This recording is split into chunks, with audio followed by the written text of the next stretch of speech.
Okay, 2-10 is change expressed as a percent. So we're still dealing with percents in this section. We're dealing with change, so we're going to have two numbers that change amounts. We're going to be talking about percent increase and percent decrease. So when you're looking at your two numbers, if they go up in value, it's percent increase. If they go down, it's percent decrease. So your percent change, what we do is we take our original minus the new. I put the absolute value symbol by it because you always want it to be a positive number. You don't want it to be negative. You would say it decreases rather than use the negative sign. So you subtract your two values and divide it by your original amount. This is also called your relative error or percent error. When it's this type of problem, you usually have something that you measure or that you estimate the amount of. It's more of a story problem. And you have your actual amount. You subtract the two. Again, take the absolute value so that you get a positive number, and always divide by your actual amount before it has changed. So that's why we divide by our original amount before it changed up there. So in our problems we're going to do, you'll be asked to tell whether each percent change is an increase or decrease, then find the percent change. Round to the nearest percent. All right, so we have our two values, my original amount of $2,008, my new amount of $1,975. So I take and subtract those two amounts, 2008 minus 1,975, and then I divide by my original, which was the 2008. So when I subtract, I get 33. It was a positive number, so I don't need to change it, divided by 2008. Put that in your calculator, and you'll get 0.0164, and it continues on more, but I have enough now that when I round to the nearest percent, I have to move my decimal over 2 places to convert to percent. So I would have 1.6 when I round to the nearest whole percent. That rounds to 2%. And then you also have to answer the question, was it an increase or decrease?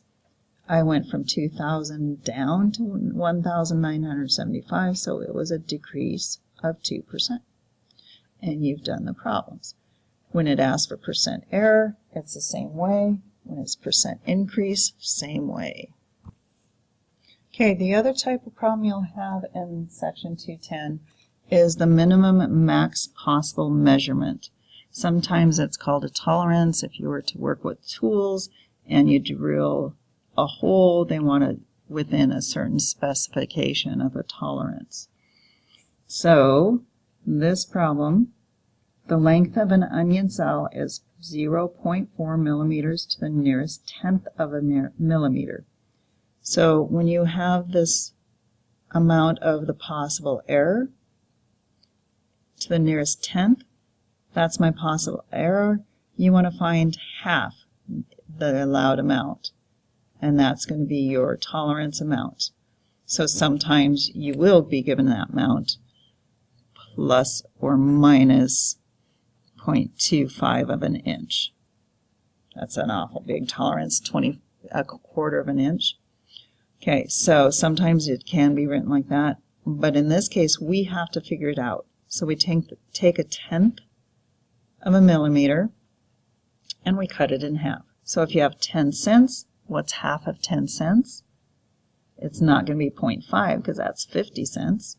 Half of 10 cents is 5 cents. That's going to be our error, 0.05. Same with millimeters, same with kilometers, same with kilograms, anything. If you have an error, you take half of whatever unit they want you to round it to. All right, so then what we do is we add it to our original amount and we subtract it from our original amount. So 4/10 plus 5/100, 0.04 plus 0.05 is 0.45. That is going to be our maximum error allowed. And so the length of the onion cell at the largest can be 0.45, 45/100. When we subtract the 5/100 away from the 4, we get 35/100. That is the minimum